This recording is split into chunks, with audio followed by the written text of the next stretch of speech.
Coach, 3 pretty good halves of offensive basketball. Do you think you guys are figuring some things out? What do you describe that to?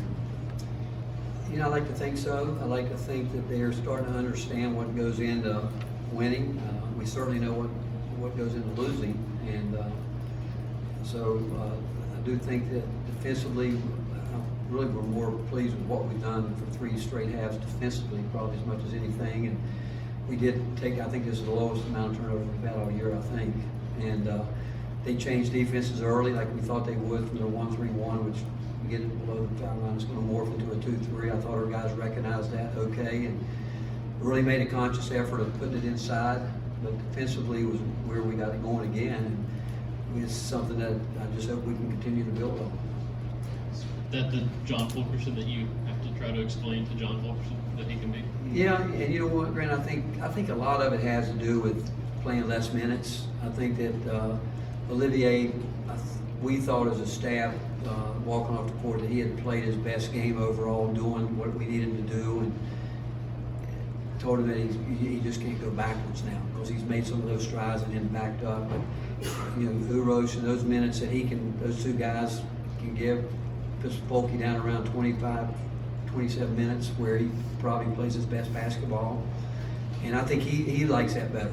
I think it helps him. And so hopefully those guys can keep getting better and we can keep his minutes down to about that point.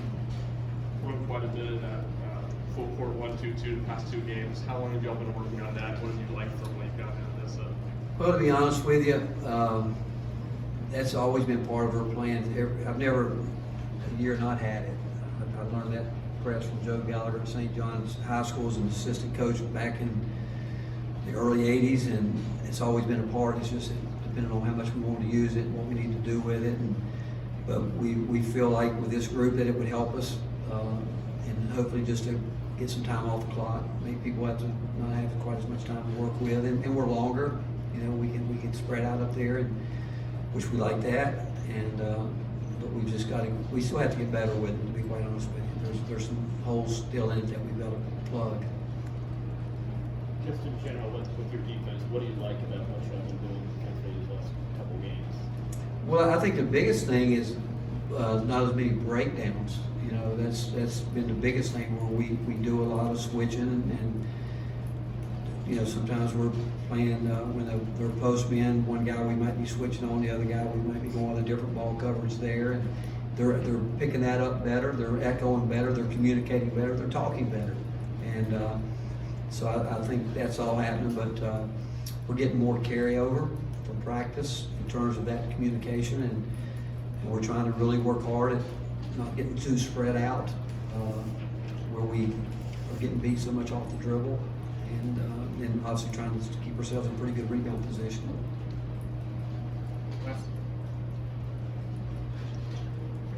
I think this is probably the most extended, I guess, games in a row that in his career that Jalen Johnson's been out there. Has that helped him get in the flow a little bit? It looks like he's a little more comfortable out there. Well, one, he's earned it.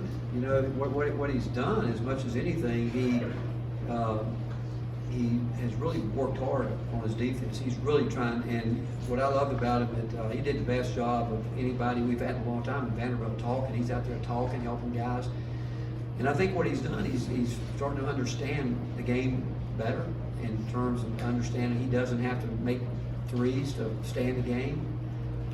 You know, he's a good teammate. He's wanting to help these guys, and he's working at it. There's no doubt. I mean, he's working harder in a lot of different areas, but you're starting to see a lot of what he's doing in practice carry over. And what happens is he's no different than the other player. You got to earn trust from the coaching staff, and he's doing that because he's doing exactly what we need him to do. Ryan, 6 assists and no turnovers from Josiah tonight. How much more comfortable do you think he's getting the ball in his hands? I think he is. You know, he still has times where he threw a tough pass tonight. I think it was Fulky or whoever's one of them caught it. That's where he's got to continue to get better, but he wants to, and he's starting to understand what he's looking for. He's starting to understand space on the court, understanding where the ball needs to get, what his job to do. And he and Santi, you know, they get a lot of pressure. They work, and tonight our big guy should have done a little bit better job when he was being pressured away from the basket, setting some step-up screens and letting him get out in the open court there. But I think he's not doing. You would expect him. It's January. You would expect him to start having a grasp of what we're doing. You said a couple times in the last few days about Olivier doing the things that you want to see him do. What are those things he's kind of figuring out at last? What he's good at. You know, he's a really good offensive rebounder. When we recruited him, that's what we thought we were going to get, just a rebounder in general. He's got to learn to play through contact. That's something he's going to have to learn to do. He's going to have to learn to play quicker. He's got to be more decisive. He's got to understand where he is on the court and realize if he gets to the right space where he needs to be, he doesn't need to mess with it. Just get into his shot. He's got great hands and he can shoot the ball. He just starting to slow down a little bit for him, but he still has to become more physical.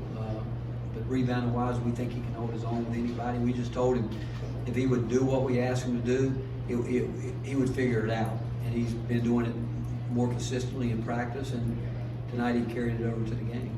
Great. Can you go down some of your favorite memories at Allen Fieldhouse?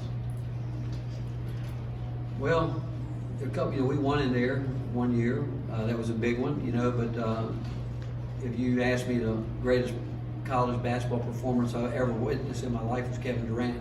First half of the game, it was one of the most phenomenal things I've ever seen. If we scored 35 points, he was responsible for every one of them some way, somehow.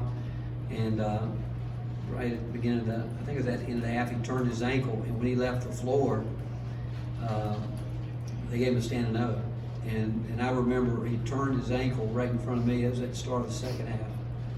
And I'm like, he's not going to play for 2 weeks. I mean, he turned it, rolled it right in front of us. But the fun part was after the game and during the summer league, sitting around watching the kids play and being with Danny Manning, and he was on the bench at the time in Kansas, and he said, Bill looked at him and said, what do you think? And he said, all I can tell you is he's a bad mother. But that was the greatest half of college basketball I've ever seen. Until Fulke, right? Until Fulke, yeah. But, it's a special place, and it's a great basketball tradition, you know that. Bill's done a terrific job since he's been there, and you've got to play extremely well to go in there and win. Coach, to close, you talked about a special place, and you got a special gift tonight. I did. You know what? It's very seldom. I've had I've had a lot of friends in my life, but I've never had someone that's actually signed a photo for me. A friend. I mean, somebody you think would be a friend. You know what I mean, Rob? Like it'd be like somebody, a friend, would give you an autographed picture when they were in college, and they had told you for years that they wore number 44 and how good a player they were. They signed a picture when they were in college in the 60s and wearing 34. But Bob Kessler did that tonight, and then I come out after the game and he gives me a pair of socks. And this is a guy that really thinks highly of himself. I mean, look at this. But I told him it's appropriate because he's right where he needs to be on the floor being walked on. But how about that? Bob, I mean, he made these up, and now he's got a pair for all you guys, if you want them. Anybody want them? And I will sell this pair. Thank you, guys. All right, thank you.